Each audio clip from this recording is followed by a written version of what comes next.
गायसनगिरि गाहाय नेहाथारि रुंसारि कनकेश्वर नार्जारिनि खुंगा 19थि रुंसारि गोसोखां जोलुर बादायलायनाया दिनैनिफ्राय जागायबाय।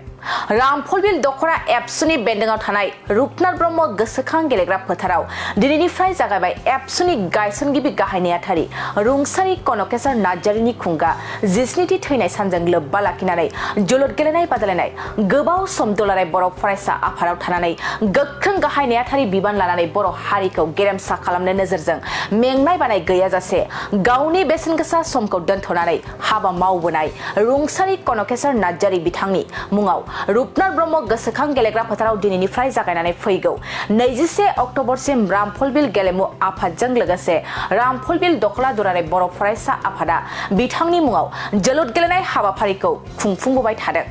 बे हाबाफारियावनो बाहागो लायो दुलाराय बर' फरायसा आफादनि आफादगिरि दिपेन बर' बिथांजों लोगोसे मिरु जिल्ला एबसुनि दैदेनगिरिफोरजों लोगोसे बारग' एक्स एनडिएफबिनि सिलाबि बिनायसा बिथांमोनजों लोगोसे ओनसोलनि सानसुमै साननो हनो गोरों बिथांमोनाबो बाहागो लायो। एबसुनि गायसनगिरि गाहाय नेहाथारि रुंसारि कनकेश्वर नार्जारिनि मुङै कनकेश्वर नार्जारि मेम'रियेल फुटबल जि ट्रफि 2023 दिनै जागायजेननाय रामफलबिल दखरा दुलाराय बर' फरायसा आफाद आरो रामफलबिल दखरा गेलेमु आफादनि मोनसे जथाय इनिसियेटिभआव 19थि खेब देग्लाय बोसोराव खुंदों। बे जोंनि थाखाय जोबोद गोग्गाथाव आरो बाख्नायथाव। गिबियावनो आङो जोंनि गेदेमा दैदेनगिरि रुंसारि कनकेश्वर नार्जारिनि सोरगोआरि जिउमानि आलो गोजोननि थाखाय आफा इसोरनियाव आर'ज गाबदों। बे गेलेनायनि गेजेरजों रामफलबिल आरो क'क्राझार ओनसोलाव मोनसे जोंनि गेजेराव जिखिनि जोंनि टेलेन्ट आरो स्किलफुल जायफोर प्लेयार्सफोर दङ, जायफोर क्लाबफोरा बेयाव बाहागो लादों बिनि प्लेयार्सफोर आरो नायगिरिफोरा जेरैबायदि बेयाव बाहागो लादों बे जोबोद जोंनि थाखाय थुलुंगाथाव। आरो बेखायनो आङो बुंनो सानो जे दुलाराय बर' फरायसा आफादनि जे मोनसे थांखि, जे मोनसे एजेन्डा, जोंनि गेदेमा दैदेनगिरिफोरनि जिखिनि कन्ट्रिबिउसन, जिखिनि बिहोमा आरो बे बिथांमोना जिखिनि आदर्श आरो नीतिनि गेजेरजों माहारि दैदेनबोबाय, माहारिखौ सिबिबाय, बिथांमोनखौ जों जेब्लाबो गोसोखांनांगोन। बिथांमोननि हाबा मावनायखौ जों जेब्लाबो जुगामि खालामनांगोन।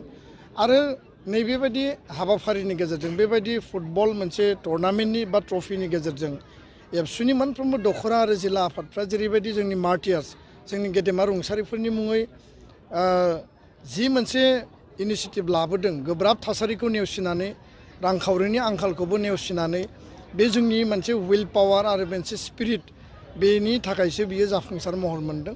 दा बेखाय जोङो दैदेनगिरिफोरनि मावलांनाय बिहोमाखौ जों मालाबाबो बावनो होनो हाया।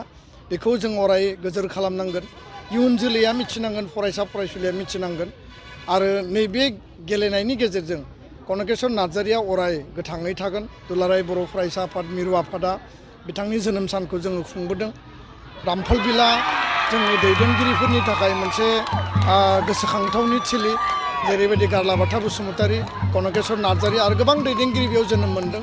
दा बेखायनो बे मोनसे जोंनि थुलुंगानि फुरि आरो नैबे गेलेनायाव साबना हामना मोनसे बेस्ट पारफरमेन्स जों मोनगोन।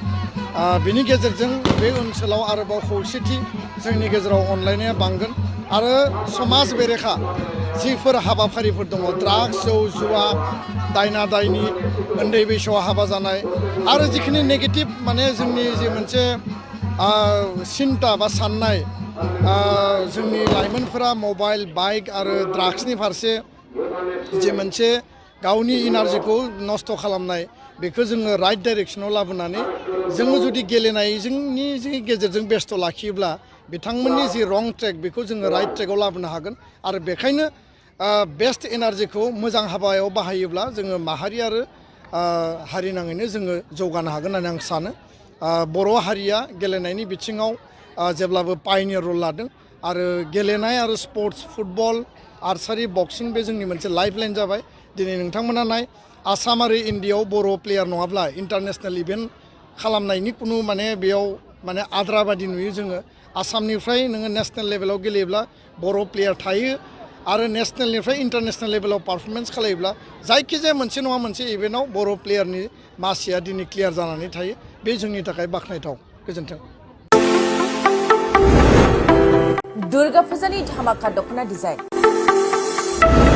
दख'ना फालांगिरि खालामग्रा बिथांमोननि थाखाय अदालगुरि सहरनि रयेल बड' फेशन हाबा लानानै फैदों फुजानि गोदान डिजाइननि दख'ना गेमस्रि गाननाय दख'ना मिथि गाननाय दख'ना थाइलेण्ड दख'नानि धामाका दख'नानि डिजाइन दख'ना फालांगिरिफोरनि थाखाय अदालगुरि रयेल बड' दख'ना गलायाव मोननो हागोन नोंथांमोना गेमस्रि गाननाय दख'ना मिथि गाननाय दख'ना सिखिरि दख'ना आर'नाइ दख'ना आरो थाइलेण्ड दख'नाखौ हलसेल रेटआव बर'नि हारिमुआरि गाननाय जोमनायफोरखौ दख'ना फालांगिरिफोरनि थाखाय बयनिख्रुइबो खमसिन बेसेनाव मोननो हागोन अदालगुरिनि रयेल बड' फेशन हाबाव बायदि रोखोमनि दख'ना